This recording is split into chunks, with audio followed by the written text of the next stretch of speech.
houses that's just like everything's the same, like it was in 1950. Like pink, Brand new. yeah, Brand new vintage stuff. pink tile in the bathroom. Love it. Yes, please. Yes, I'll please. take that. Pink toilet. You got Sure, it. I'll take it. You know, Kitchen like this one, you betcha. I remember whenever we bought our house, and actually the downstairs bathroom was pink tile. Oh, was it? Of course, it's not now but I bought my house like in 1990, so Uh-huh. all that stuff was gone, and so we didn't keep that. Yeah, I had like the pink tile in the downstairs bathroom, and the upstairs bathroom was turquoise. Cool. So sweet. Yeah. It's all gone now because we've gutted everything and Redone it all. we've over the redone years. it all. But yeah, so Yeah. we got some changing up. We're holding our mics. We're going to order some new mic stands, and but yeah, very exciting. I'm glad to be in Florida. It's going to be a little bit easier to Yep. for us to be here and just zip right in and zip right out. That's So, right. let's see what's going on. Gosh, exciting Florida football. Oh my goodness, that Wow. football game. Okay, so Florida Wolves are in the playoffs for those of you that are living under a rock or are not from Clay County. And the first playoff game was this past Saturday, and it was by far the best football game that I have ever seen in my life. It was It was good. so much fun. And it's like one of those games where we played Nashville, and they played incredibly well too. It was one of those games where you sit there and like first minute into the game, you're like, oh my gosh, this is great. I think we're going to win. And then you're like, a little while later, you're like, I think we're going to lose. And then a little while later, you're like, I think we're going to win. And then a little bit later, you're like, I think we're going to lose. And then a little bit later, you're like, yes, I think we're going to win. It was back and forth the whole entire time. Both teams were equally matched. Florida did win at the end. Our players played phenomenally, and it was just so much fun. A good football game like that. Yeah. My son Connor's a football player, and he had a couple games like that at Greenville. He played over there for 4 years. His senior years, and it was one of those days where it was like 100 degrees outside. Oh, gosh, it was melting, and man, he had one of the best games that he ever had. I think he ended up coming away with the star of that game. That he had quarterback sacks. He had a fumble return for a touchdown, which for Connor doesn't happen because he's like one of the big strong guys. He doesn't do touchdowns. And but yeah, just really fun, and it was hot, and it was like a 1 to 2 point win that we held them at the 1 yard line and didn't get them in. They would have won. I mean, it was just, those games are just like fun, nerve wracking. Yes, but they're nerve wracking but fun. So yeah, and that's how Saturday's game was. Except it was not 100 degrees. Thank the Lord for that. No, yeah. The weather was really nice. There was a little bit of sprinkling happening before the game, and I was hoping that it didn't rain, and it didn't. And it wasn't too cold, and it wasn't too hot. It was just right. Now, did you go early for the tailgating? Carissa did. She went early for the test. She's the team manager. She was there. I ended up taking her winter hat and gloves because she was freezing. Oh, we were at the theater cleaning up from the haunted carnival. But, okay. But I needed to help Stacey at the theater, so I went and did that, and then I took my mom out to lunch, and then before you know it, it was time to just go to the game. So I did not really get to attend the tailgating, although it looked fun. And Carissa said it was a really good time. Well, I may have to go to the tailgating this weekend. It looks like there's going to be a lot of good food and stuff. Yeah, so I this won't have the episode's grandkids. probably going to air on Thursday. And again, that we're playing again at home, which is like unheard of to play 2 playoff games at home. And I don't understand how all that works. Is I that don't by know, who but- wins, or how does that? Yeah, because like the team that we're playing, if they would have lost and the other team won last week, we would have had to have traveled to their town, which was like north of Danville somewhere. But since they lost and this team won, I don't know. There's a plan. And anyway, we're just It's happy. IHSA. Who knows? We're just happy that it is at home, and we're tailgating yeah. again. The tailgating starts at 9 a.m. Wear your orange and blue, show up. Is it orange? Yeah, orange. Because was last week like all orange? Last week was orange out, and honestly, I haven't heard if it's one way or the other. But I do know the team that we're playing this week, their colors are also orange and blue. Oh. Yeah. So. Oh wow. There'll be Okay. a lot of orange and blue. So I don't know if they want us to wear all orange again or all blue. So that you have to check Facebook for that. But I'm probably just going to wear. I have both, so it doesn't matter. Both, but I said the weather was perfect last week. It was perfect with a coat on. So I did have like a plan to wear orange, but I don't have an orange coat. So then I just wore a black coat and I put an orange scarf on. that was the best I could do. That was the best you could do. So Yeah. basically, they thought they were playing only. Orange and black. Black or it was the best. It was Halloween colors anyway, Yeah. because it was a good. Yeah, I tell you, I love watching that. I don't know you know the kids in high school. When your kids are out of high school, you lose track. But boy, that one kid that. And it's shocking that I watched my son play football for like 16 years because I don't know anything about it, and still to this day. But that little fella that like run and catches the ball, like Helma throw it really far, and that kid runs and catches it. Keelan. Wow. Yes. That kid's the Keelan most. Crawford. Wow. Yeah, he's amazing. He's so fast and he's great. I mean, he catches the ball. You watch that boy, and it's just like, okay, wait a minute, I better speed up to catch this ball. So he'll speed up and catch that ball. Wait a minute, maybe I better back off and catch. I've never seen anything like it. I love watching that kid. Yeah, he's fantastic. He's in tune to who's throwing it. So if Parker throws him the ball, he knows where to go. He either goes a little one way or the other to make sure he catches it. But they're a great that team reminds me of me and you. Great team. Just you and I. Just you and I. It is funny when you have those people that's just in tune with you.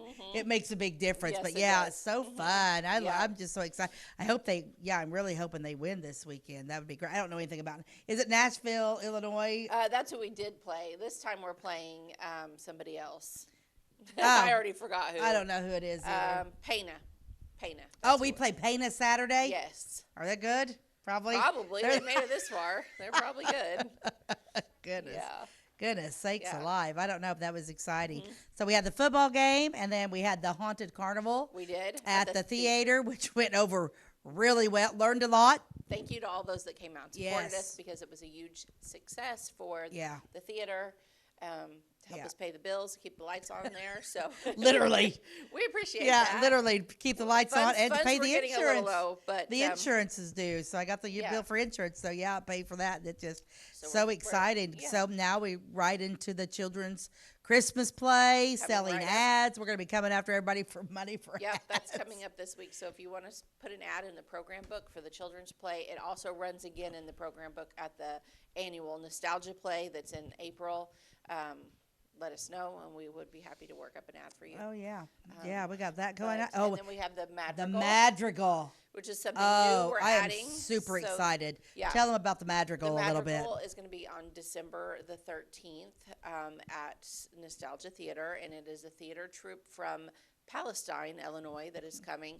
They're going to perform a medieval madrigal type play where there is singing, but there's also comedy.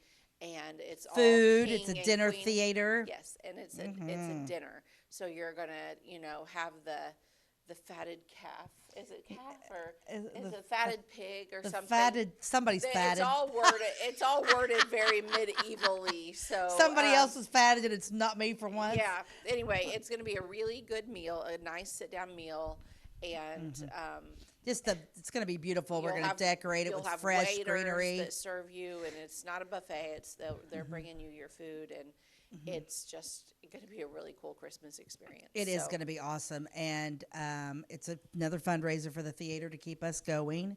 It's going to be smell beautiful in there because it's going to be fresh greenery we're going to do it with. So if you see us in your yard cutting on your trees, just ignore us. Or if you have a holly bush, we're coming. Yeah, we're looking for some holly bushes. So if you have one of those, let us know where that is and where we can legally obtain some holly without getting trespassing or even worse, like somebody's trail cam picture on Facebook, like, who are these two women and what were they doing on my property? And then it's a picture of me and you out there, like, with our little kitchen scissors cutting off their holly bush. You know what? How many doorbell ringy dingies are there now? Everybody. They'll be like, there are cameras everywhere. There is no longer any greenery for free. We will have to ask permission. Like that scene in Elf where they show him walking. He's walking like Bigfoot. A strange sighting. That's what it's going to be. The sighting. By the way, it'll be Beth and us. Stacey. It'd be so fun. Who are these two? Yeah, I don't know. I'm just looking forward to so much stuff coming up. I know, it's my favorite season. It's officially November. It's my favorite month. It is your favorite month. Have you discussed what you're going to do for Thanksgiving? Do you do it at your house or do you go to your mom's? Neither. We go to the Larches. Oh, that's right. We go to my daughter's in-laws' house. They have us over for Thanksgiving, and it's It's so nice. It's We probably have a not great very meal. many. No, it's a little smaller, a little on the smaller side, which is Yeah, which perfect. that would be We all get that to would be visit. We nice. have a really great day. And then Jason's family, we do Thanksgiving with them too, but it's usually the Sunday before. Yeah. So it's not Thanksgiving Day, and that's also great. And Well, I'm Cheryl telling makes you, a great meal. as fast as time is going, it's going to be gone I know, because I don't even know. which makes me so sad I'm because telling you, October's just gone, gone, I gone. know I want this And to now it's just. November 4th already. I know. You got an ad for us I today? do have an ad for us today. Let's see, which one is he going to pull? Oh, look how cute this ad is. I do kind of like we can see what Ty's in our new studio. We can see what Ty's doing over there. Yeah. Yeah, we don't have to yell at him too far either. He's a little bit closer. Okay, so this is an ad. It's a cigarette ad, which is shocking how many you don't see cigarette ads anymore. But yeah, here's the America's smoothest cigarette. See Laurel and Hardy in their latest riot of laughter, Babes in Toyland, a real what's that say? A real roach, a Hal Roach picture. I got to get better eyes. But yeah, look at Laurel and Hardy right there with these the Yeah. old gold cigarettes. Have you ever heard of old gold cigarettes before in your life? Never. Well, apparently back in the day, it was America's smoothest. Of course, they all say that. Any cigarette ad we've ever done is the Tastes great. smooth. Smooth. It tastes great. But yeah, that's Laurel and Hardy. I never did really watch a lot of Laurel and Hardy movies, but Me either. yeah, I did Abbott and Costello. Did a lot of Bud Abbott, Lou I Costello. think they were the Abbott and Costello of their time. But I think, Abbott yeah, and because Costello they came along. before. Yeah. Abbott and Costello was what, I don't know. 60s? I don't know, but Laurel and Hardy. Yeah, it's fun to kind of revisit when you come across an ad and you see guys like that. It's like, oh gosh, I forgot about them. How fun were Yeah. they? Yep, Yeah, so that's kind of cool. All righty, I don't know if it's time to take a commercial break or not. We got to get a clock in here. Okay, Ty said yes. We're Okay. going to take a commercial break, and we will be right back.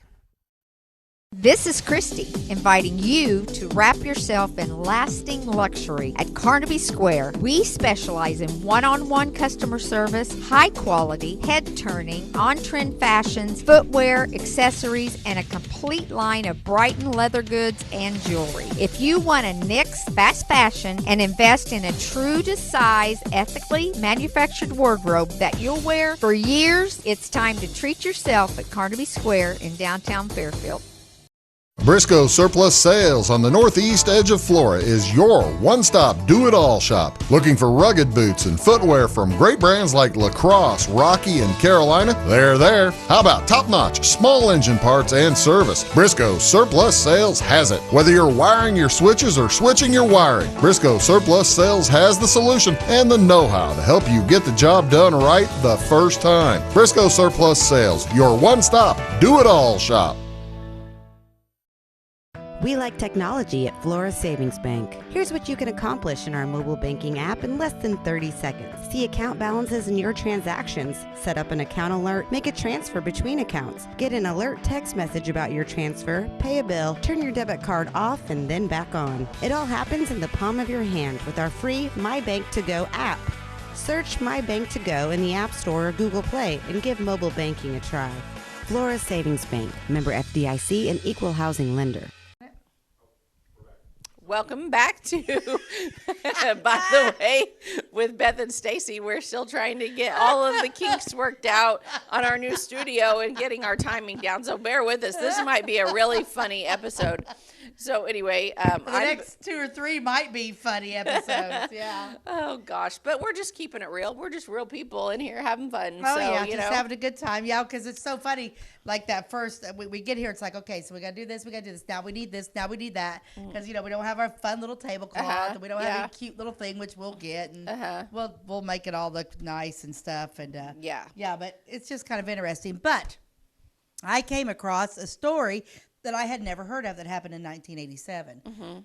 Excuse me. And it's the Dardine family homicides. And I was reading it, and I'm like, how did I not know about this? It was 1987.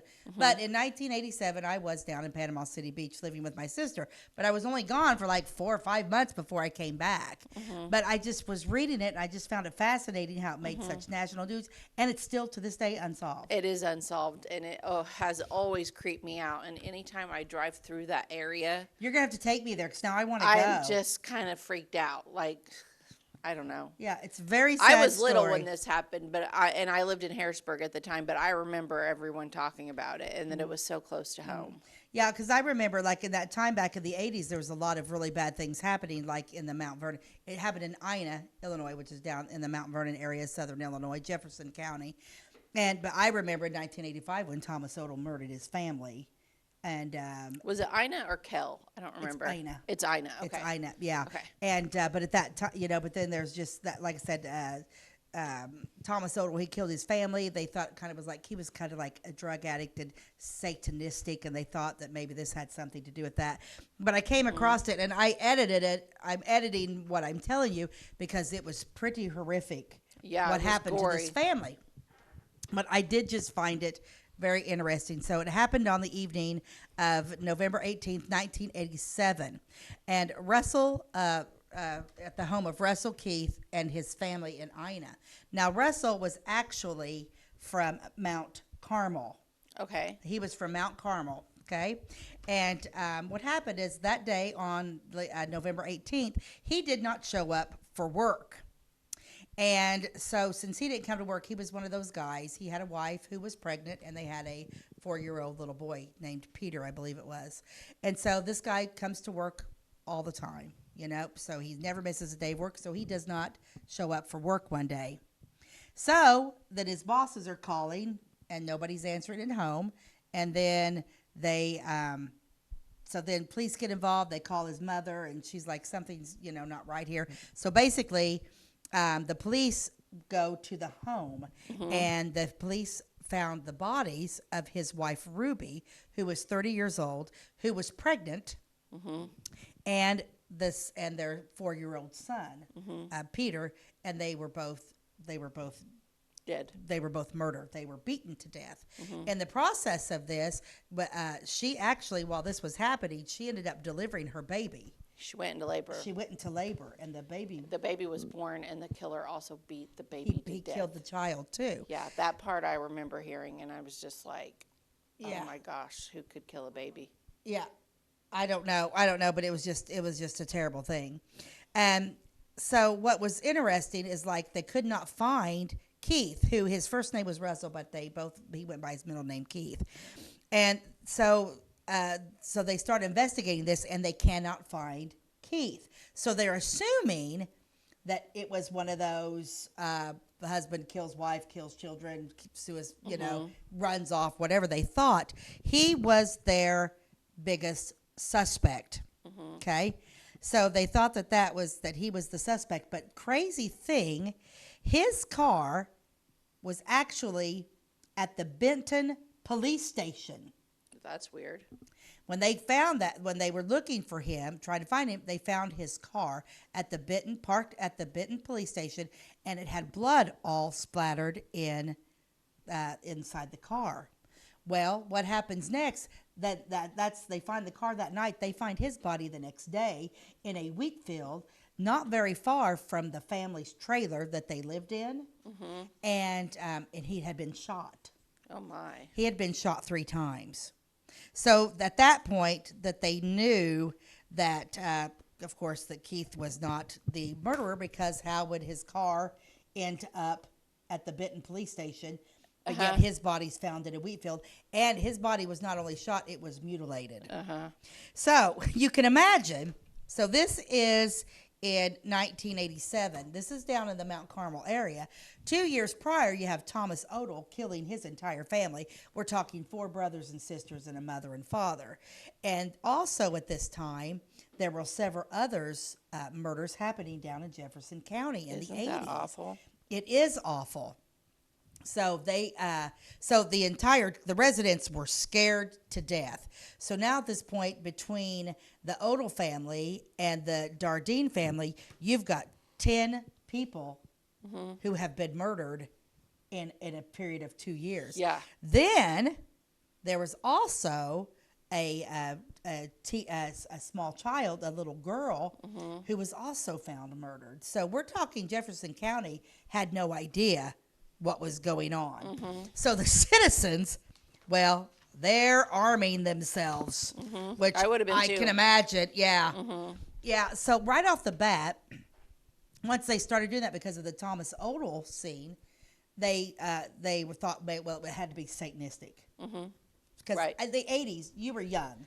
But in the 80s, there was this really big, weird, I remember I was in 80s. Satan worshipers. We had a lot of Satan worshipers in Southern Illinois. Do you remember that as Yeah, a I child? remember hearing about that, and I lived in Harrisburg, but it was a thing where people were always talking about that, and like certain woods were known to be where the Satan worshipers went, and there was like always this like fear that you were going to be kidnapped by a Satan worshiper. Yeah. And like in Clay County, I've always heard that like there were satanic things going on in the woods, like out by Hardy Hills and Yes. out by the Ponderosa. Yeah, the 40s. Like by the river. Yeah, Lost 40s was always a big hit spot. Yeah, okay. You know where the 40s is at? Yeah, I know where the Okay. 40s is at, but I mean the Ponderosa, that area was like supposed to be the real like hot spot. And I know some people that found actual literature Oh. in the woods out there at an event that was being held out there, and it kind of like blew in on the wind, and it was like a bunch of leaves and stuff, and in it was like some My goodness. Satan Yeah. literature. Well, and the other thing that I do remember about the 80s is everybody was kind of locking up, especially if you had a white dog. At the time, Jim and I had no, we didn't have Molly at the time. We weren't married when this happened. We got married in 88. And it's like that late 80s when the satanic stuff was coming. We did have a little white dog after we got married. And people were like, if you have a white dog, keep it inside, because people were stealing white dogs, using them as sacrifices. Oh my gosh. So I do believe something was happening. I don't know how we got all these people ran out of town. I don't know what ended up happening. But anyway, so upon investigation, they ruled out Satanistic. They ruled out drugs. They ruled out gambling. They ruled out like marital issues, and all those types of things were ruled out. So they're just like at an absolute loss. Now, Keith, like I said, was from Mount Carmel. His parents, his mother's name was Joanne, and his mother and father were divorced. But in 1986, he actually bought a trailer, and he moved his family. And his wife was from Albion at the time. And she was from Albion. He was from Mount Carmel. And he got a job at the Wren Lake Water Conservancy. What do you say that? Water Conservancy District. So that conservancy. So he did get a job. He was working at the water plant. He was working at the water plant at Red Lake, yes.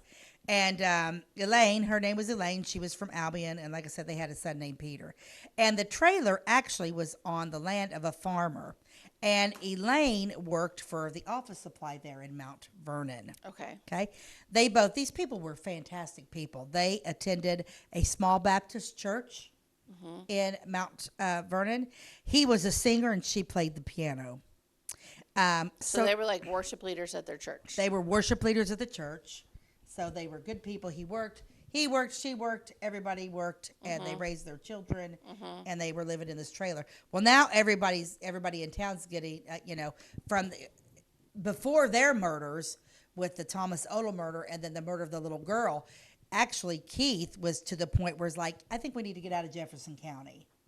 A lot of stuff is happening with all the Satanistic stuff and all the bad things that's happening. Plus, from at this point on, I think even after they were murdered, there were other people murdered. So like a total of like 22 people were murdered like in this 3-year span. What was going on? Down in Mount Carmel. So, but with the Odell family and the little girl missing and found murdered, they're like, Mount Carmel or Mount Vernon? Mount Vernon. Yeah. So they're moving back to Mount Carmel. Okay. So he has decided that they're going to sell their trailer and they're going to move. Which is kind of interesting. Do you think he felt threatened by someone?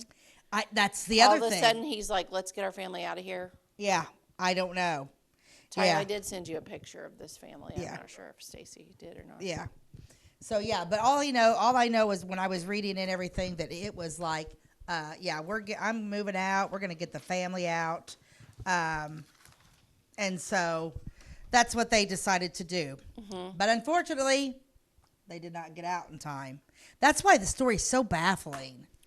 Yeah, You know, it's there are just- so many cold cases I want them to reopen, Oh, and I me want them to too. reopen this one. What if DNA evidence on this completely changes it? It probably could. Well, I mean, I'm not a family member, but I'm all for let's exhume a body, take some DNA, Yep. and go from there and solve this and give them justice. Oh, me too. Yeah. I mean, if it was my family, I would be okay with exhuming them because I don't believe that they're there. That's their earthly body. I don't believe Yeah. Yeah. That's how I believe. And if they were Baptists, they believe the same thing. Exactly. They're not there. They're in heaven. Yeah. So exhume the body, solve the Bring crime. it up, get her done. Somebody deserves Yeah. justice because this person that did it is very, very possible they're still alive. Oh yeah, because this wasn't very Yeah. long ago. Yeah, and so, but anyway, his father's name was Don, and this happened like between Route 37 and the Illinois Central Railroad tracks, which makes an interesting thing because then it all comes back down like there where they lived. There was a railroad tracks right in through that Yeah. area, so they're thinking that it was a serial killer who was jumping from the tracks. Plus, they also think that there might have been a serial killer who was in the carnival at the time that was is the carnival in that area too. Okay. So, and I'll touch more about that here in Okay. a little bit. Ty, do you want to show a picture of the family? Yeah, this is the family that we're talking about. Yeah, that is Keith, Elaine, and little Peter there. I'm not sure when that picture was taken. Very 80s picture. Yep. Yeah, so that's the family that we're talking about. But what was interesting is when they found the bodies of Elaine, Peter, and the baby girl, they were, whoever did this, that's when they decided that it wasn't Satanistic, because the Satanistic killings were just all of it. That's why they think it was a serial killer, because they found those 3 bodies. They were in the mother and father's bed. So somebody had killed them and then placed them all in the bed and tucked them in to their bed. That is So they so place creepy. him. That's why they're like, we got ourselves a serial killer. Yeah. So in Ina, right along there, Route 37 and the railroad tracks run they run parallel to I-57. Yeah. So you can kind of see all 3 of them. They're kind of all in a row right through there. Yeah. Yeah. So it was just right that area. Yeah. So that's interesting. Interesting. Okay, let's take a break, and then we will come back with the social effect that this had on the community. We'll be right back. At Clay County Hospital, we are dedicated to providing quality care for you and your family. Our skilled medical team is committed to your well-being, ensuring that you receive the personalized attention you deserve. From filling your prescriptions at our state-of-the-art pharmacy to a visit with our compassionate behavioral health providers, we're here to support you every step of the way in your journey. Experience the difference at Clay County Hospital, where your health is our priority. Clay County Hospital, complete care, start to finish. Tomorrow. Some fear the uncertainty it brings. Some trust the promise it holds. At Grinnell Mutual, we are always looking forward to tomorrow, growing and innovating. So even if the plans you have for the future aren't the same as the plans that the future holds for you, you can be ready. Because we'll be ready, like we have been for over 100 years. Trust in that. Trust in tomorrow. Talk to your mutual agent today. Your local agent is on the square. Louisville, Clay County, Farmers Mutual Insurance. At Clay City Banking Company, we're all on the same team, regardless of zip code. At home, work, school, or across the country, you can be part of our team with our cutting-edge mobile banking products. From your hand, you can check balances, transfer money, make deposits, and pay bills. Looking for a loan? We've got you covered with our mortgage, agriculture, commercial, and consumer loans. Join our team today. Clay City, Flora, Louisville, and Fairfield Banking Companies. We're the hometown banks, member FDIC, and equal housing lender.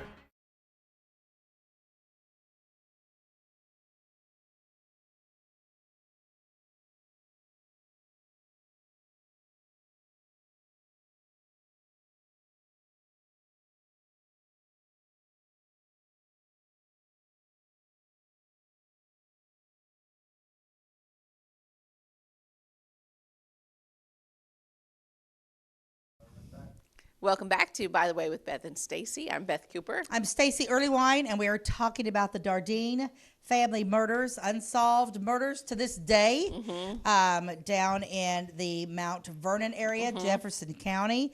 The social effect it had, now you've got these bodies found. Thomas Odell has killed his family. There's a little girl that's been killed. Strange things are happening. And the social effect, it was one of those things in the Mount Carmel, Ina area, Mount Vernon, Ina area, where people were arming themselves. You would see people driving, they were packing. People were like, it was almost like the town that dreaded sundown moment, where like people during the day were going home, working, locking themselves in their homes because nobody had any idea what was actually happening down there. Like I said, it's crazy. But let's talk a little bit about the investigation. So the local police agencies, they joined forces with the Illinois State Police to investigate the crime. A total of 30 detectives worked full-time following the leads and interviewed 100 people. And none of what they found proved to be true. Everything was just, so many rabbits were just being chased all over. There was a man taken into custody early and was released after being questioned, and so forth, with a co-worker of Keith, who he and Keith had been in a little bit of a dispute, but he was cleared too. Go away, little figgy. But there was nothing. Everybody loved them. They were great people. Then they did find a little bit of, but it's the 80s, so they did find a little bit of marijuana in the house, but they're like, no, we've ruled out all drug usage. Okay, wait, in the Dardene's house they had marijuana? Yeah. The Baptist worship team? Okay. That surprises me, but whatever. I'm not really judging. I'm just surprised. Yeah. That's all. But then they're like, okay, so did somebody really come in and completely mutilate these people and kill these people over a bag of marijuana?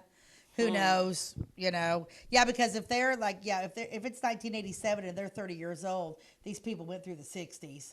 So yeah, they're probably, because he was 34 and she was 30, and it's 1987. So,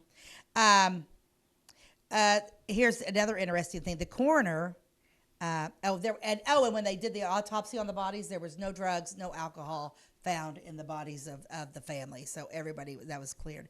The coroner put the time of death for all of the Dardenes at within an hour of each other. The bodies in the trailer had been killed 12 hours before they found Keith. And he had been dead to 24 to 36 hours when he was found. So they killed him first. Yeah. So it makes you wonder. Yeah, they must have. It resolved the question. However, it's kind of like, okay, so we know that he died first, and then they must have went back. How did that all take place? Because he was found in a wheat field, but then but he was in his car. So it makes you wonder if like he was found like they were going into the house, because it would have been an abandoned, especially if it's a serial killer and he just jumps off at a trailer in the middle of a wheat field. Yeah. But then maybe the dad comes home from work and then he kills the dad outside because there's blood in the car, but yet the car's at the Benton police station. Yeah, that's so why it crazy. makes me think it wasn't just a random serial killer that jumped off the train and did this or whatever, because he would have just went to one location, killed him, and done what needed to be he wouldn't done. have been driving around taking this car to the How would he have even known where the Benton police station was? Yeah. We don't have, like now you have your phone, you can get car directions. being is a weird. It's weird. Yeah, because and the fact that they mutilated him, Yeah. his genitals. Yeah, it's just weird. Only that area makes you think they had something against him. Like, was there a previous affair? Yeah. Or something like, But why? they're saying they've ruled all that out. I don't know. It's interesting. Okay. But anyway, so like that when they found Keith's body, it was away from the trailer, not with the family, and like I said, the killer or killers. Now they don't know if there's two of them. It could have been like a Charles Manson thing. Who knows?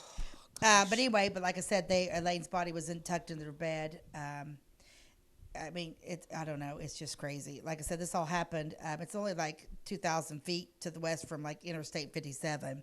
So it was all open, and like where you could see, like even like from 57, everything was all open. So they find the dad in a wheat field. The trailer's here. Everybody's dead. It's plainly open because it's not like it's in a wooded area. You know, you got the railroad Maybe tracks. this is why my mom always said she would never want to live like right next to the interstate because serial killer might stop by and kill you. And Yeah, that could happen. I remember Yeah. that when I was little. I was like, no, then I don't want to live by the interstate Yeah, either. and when they got there, and then like the motives of this, they determined that the determination of the motive for the assailants was difficult because the back door had been left open. There was no evidence of a forced entry.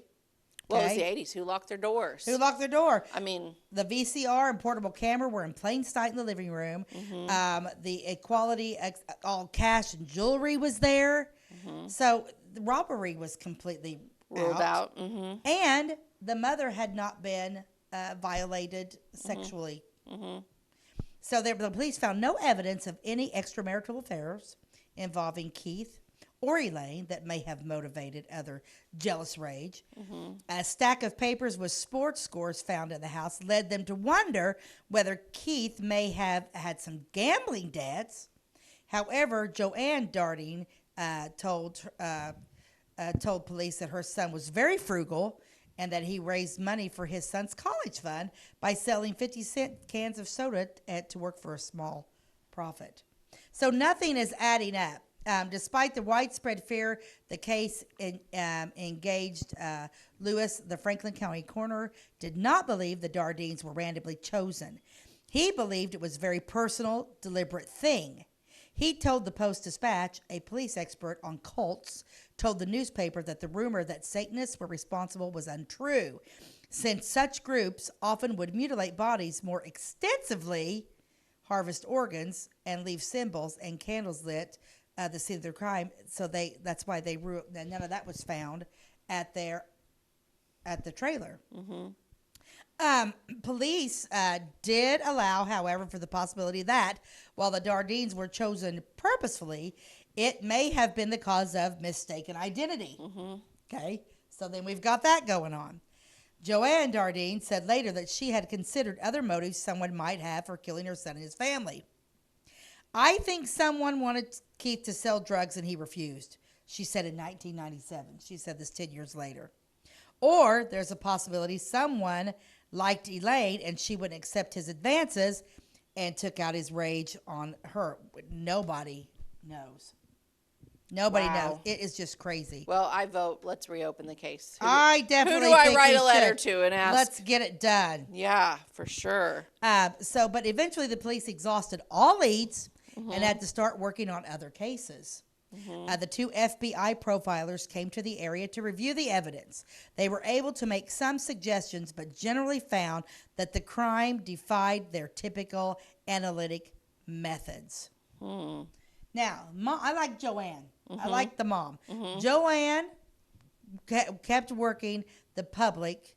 She kept working to keep everybody involved in this case, but then the public lost interest.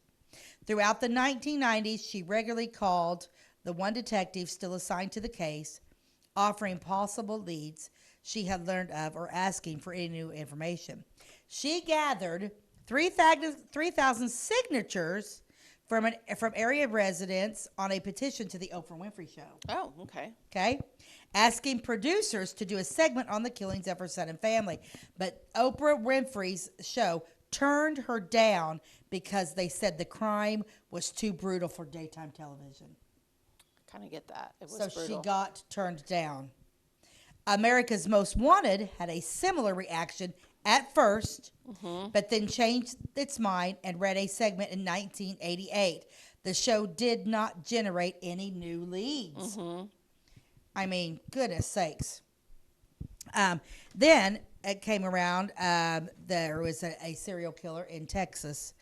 Police were briefly interested in a serial killer, Angel Martirino Rosendez, then known by his alias, Rafael Resendez Ramirez, after he surrendered to authorities in Texas in 1999. He often traveled around the country by hopping freight trains, choosing his victims near the tracks they traveled and often beating them to death, which actually what that serial killer was kind of like associated with the Dardine family murders. See? DNA. We need DNA now. What if it was him and they exhumed these bodies and found Rafael Resendez Ramirez's DNA on him? It would be okay. Yeah. Then it was him. I mean, they Exactly. suspected him. They just could never connect him to it. Yep. So, yeah. Do we need to take a commercial break? 3 3 seconds. seconds. Well, oh my we're goodness. just going to wait a minute. And Woo-hoo. 3, Two. 2, 1. We'll be right back.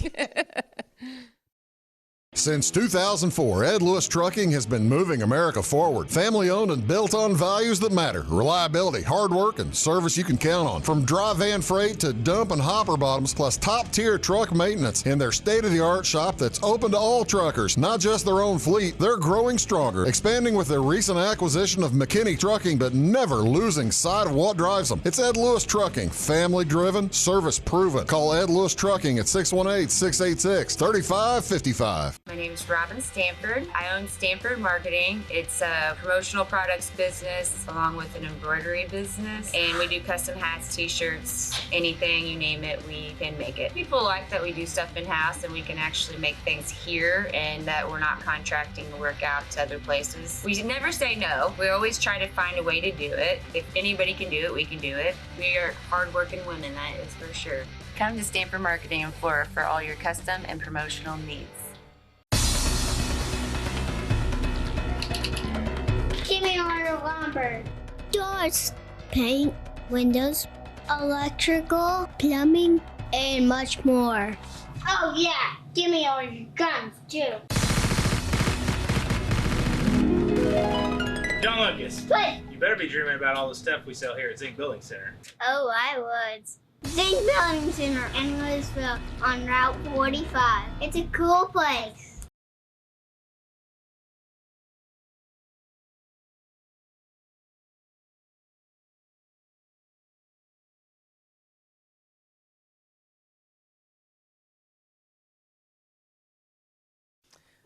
Welcome back to By the Way with Beth and Stacey. I am Beth Cooper. I'm Stacey Earlywine, and we are talking about an unsolved mystery. Very Very scary, unsolved, but we want opened back creepy up. one. We need to open it up. So now we're back, and I got to finish this up quickly. So there is another serial killer in Texas, would soon bring himself to the attention of investigators. And on the last day of 1999, Tommy Lynn Sells, which I had heard of him. Yep. He had killed 2 girls near Del Rio, Texas. One of them had survived and helped police identify him, who he was eventually convicted and sentenced to death for that murder in 1999, where he had killed a girl in San Antonio. So while he's in jail and awaiting his first murder charge, he began confessing to other murders he had committed while drifting around the country, hopping freights as well. These hobos. More modern day hobos, not the 1920s ones. The 1980s ones. Yeah. Creepy carnival workers. Creepy carnival workers, because that's where Sells was. He was not only a freight train hopper, but he also worked with a carnival. And wasn't there a carnival nearby when this was going on? When this first happened. Okay. So the Sells said he did not remember the details of the crimes that he admitted to, which he did describe coping, but it was kind of like a strategy for him, because he just started like blurting out stuff that he did, but then it was like, but when you're talking killing somebody, all he would have had to done was listen to something from the past, and then he's like, oh yeah, I did that one, because he's hoping that, wait a minute, if I have murders in Illinois, yeah, they'll, I can go to Illinois. Illinois doesn't have the death penalty at this time. Yeah, but he can drag out his sentence. He can drag out his sentence because Texas is death penalty state. Yeah. So this guy is saying he could be playing the system he to was buy playing himself the more system. time. Or was he? Yes.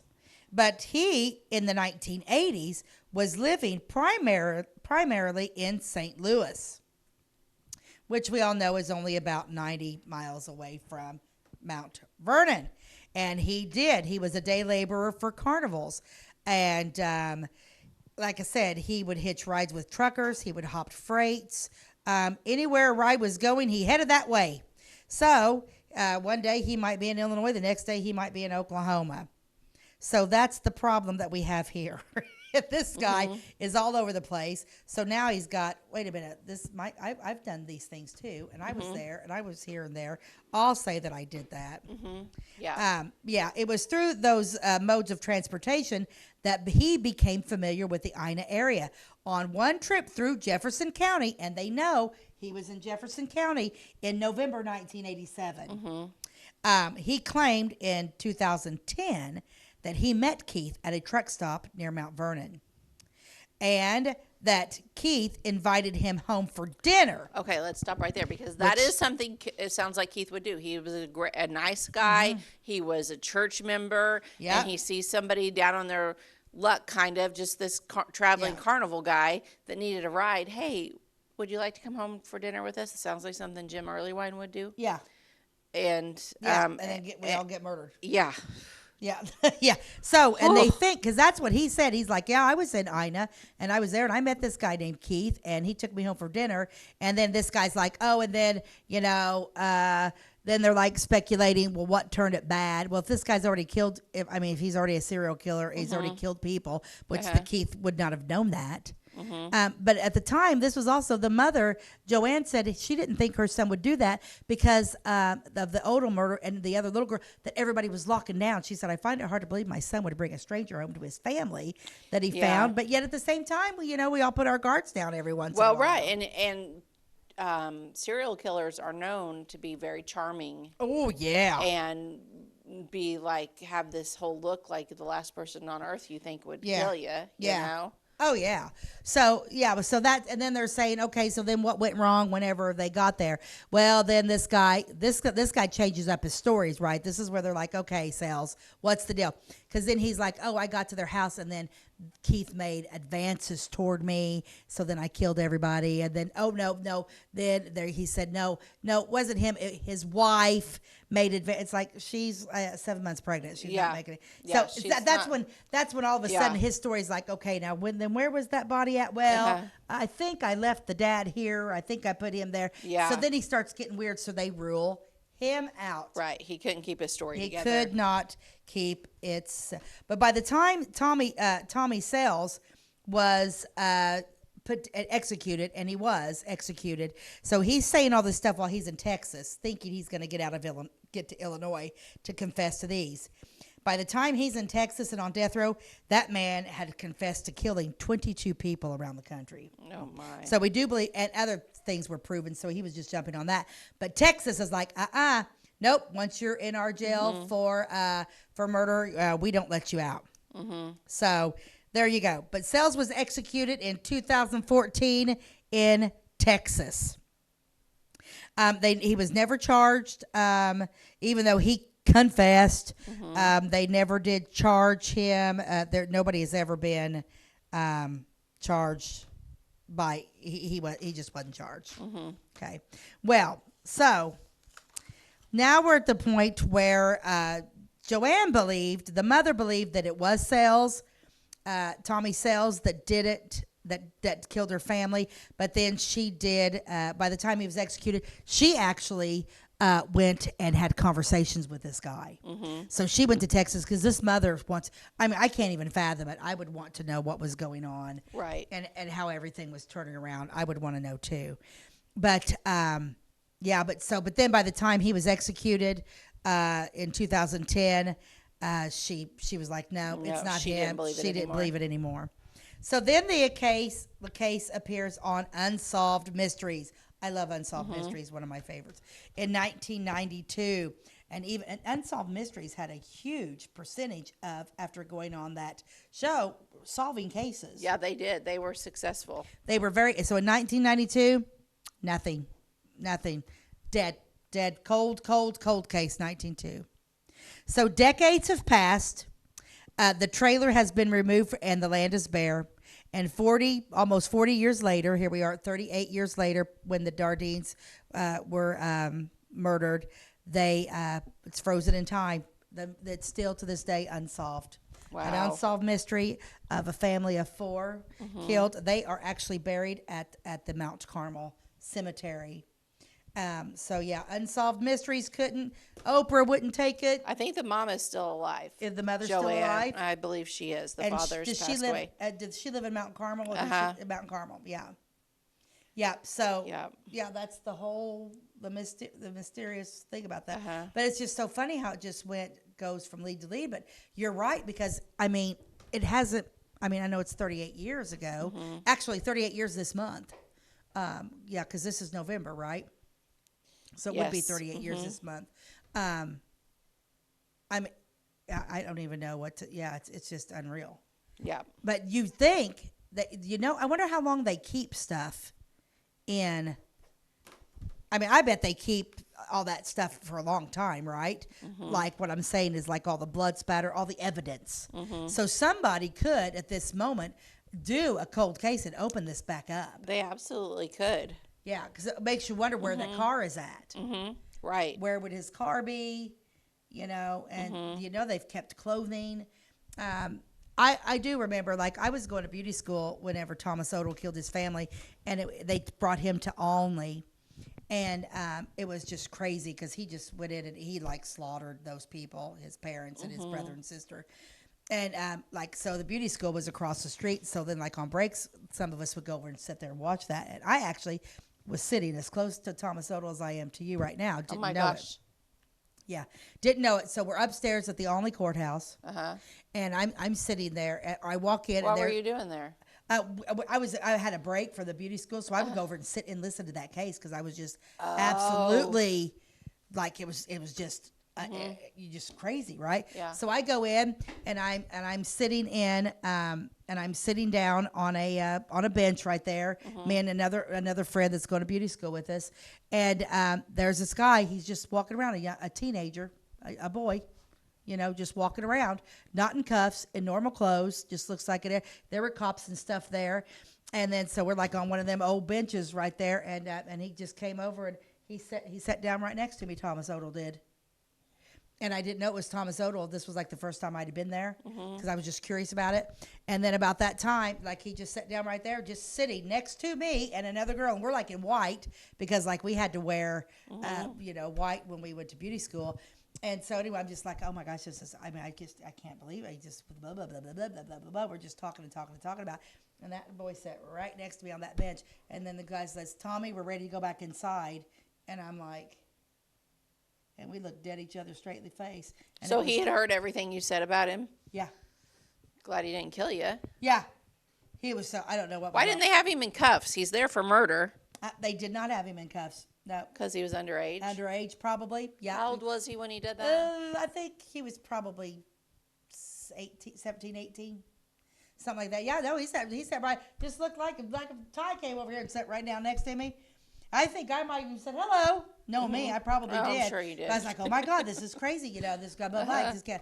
I'm so interested in this case, and I just can't believe. And knowing me, I'm surprised I didn't say, well, I hope they fry him. Yeah. Because he should have been executed for what he did, but no he was kidding. underage, and that's not what we do in Illinois. Wow. But yeah, and they were like, "Come on, Tommy, let's go." And I'm like, I'm literally like, really? And like, he's right here, and we're looking at each other in the face, and I'm like, we both just looked at each other like it got the cold chills down our back. Yeah, I bet. And then he got up, walked in there, they put him right in there, and then they let people come to the courtroom, and there he was, Thomas Odell, sitting right up there in the defendant's chair. And then we sat there, watched it. It was unreal. He's still alive. You're brave. I wouldn't have went to that. He's still alive. Well, I'm I guess he's in prison though, right? He's in prison. Yeah. I do think he comes up for parole though, because they do all that. Because like when Illinois changed that thing, we need to look at everything, all under 18 things, and reopen every single case. Yeah. It's like, why are you wasting taxpayer money on Thomas Odell? He did it. There's his blood. You found him. You found him in there with blood all over him and cuts, and he's had he's everywhere. Yeah. But it's just kind of crazy. But yeah, nutty. Unsolved mystery. And if anybody's listening out there, we want that open back up. That's right. We do. I want that open Beth back and Stacey want that, so it must happen. We like to get we what want we it. We want to get what that we case want. opened up. Oh, my goodness. Well, we're probably getting close to time to being done. 4.5 minutes. Oh, 4.5 minutes. So I can talk. What else do we want in life? Thomas Odell to be executed.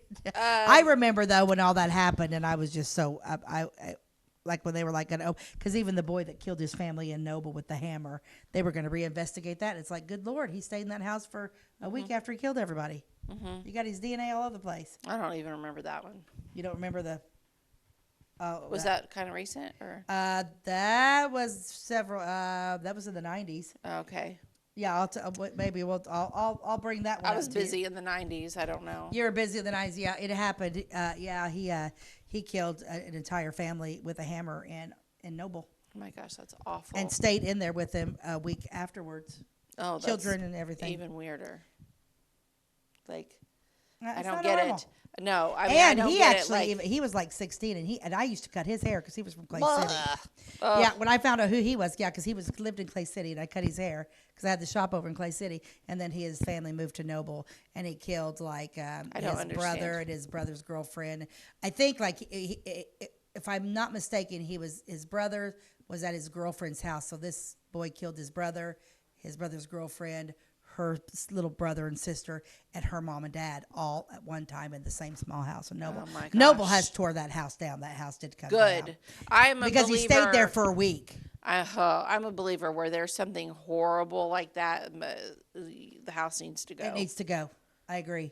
It needs to come down because people are like, oh, and I think that even the people that own the house because they were renters, like, well, I think we can rent it again. It's like, yeah, no, you can't. But that boy, and that's evil. Just that's pure tear it evil. down. That's pure evil. And that boy Accidents are different. Actually killed somebody in prison. That boy See? did. Evil. He killed somebody. He's pure evil. Yeah, they were both pure evil people. Oh my gosh. What you could do. Okay, let's talk about a little bit of. You might be a redneck if. You might be a redneck if you are having marital problems because your wife never lets you win at arm wrestling. Well, that might mean you're a redneck. I don't know. This is a good. You might be a redneck if you own a denim leisure suit. I think those kind of came back there for a little bit with women. Jim's probably got one. It's been one. a look lately. Yeah. And you might be a redneck if directions to your house include turn off the paved road. Oh, those redneck ones are funny. They are fun. Oh, this is another good. I might be a redneck. You might be a redneck if your pocket knife often doubles as a toothpick. That's my straw from the Dairy Queen. Yeah. I'm terrible about that kind of thing. Yeah, for sure. Well, as always, I think that's all we've got for you. Thanks for joining us. You can always find us on Wabash Channel 100, Monday through Friday at 11 a.m. and again at 3 p.m. And our new episodes air on Thursdays and Fridays. But all of our episodes are on our YouTube channel. You can go back and watch any of them. Just go to Beth and Stacey. Our channel will pop up. Click on that. And then click on videos. And you will see all of our videos listed in chronological backwards order. Is that a thing? What do you call backwards chronological? Most recent to long time ago. But they're all there. So anyway, thank you so much for joining us, and we will catch you next time. I hope you like our new set, and God bless you, and have a great day.